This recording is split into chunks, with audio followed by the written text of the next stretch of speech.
অমাবস্যা আমাকে নিত্যদিন গিলে খেতে চায়। আমি তার গলায় চাঁদ ঝুলিয়ে দিই তড়িঘড়ি।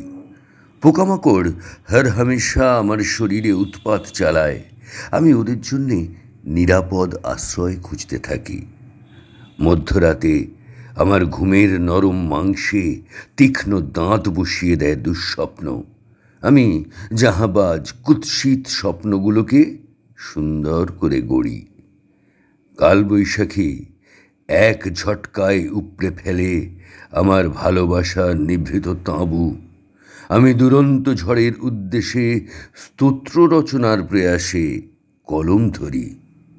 যারা মৈত্রীর মুখোশ এঁটে মুখে আমাকে কাদায় ফেলে পা ছড়ে জোরে সরে, আমি তাদের অপ্রস্তুত কপালে চন্দনের ফুল এঁকে দিতে পছন্দ করি।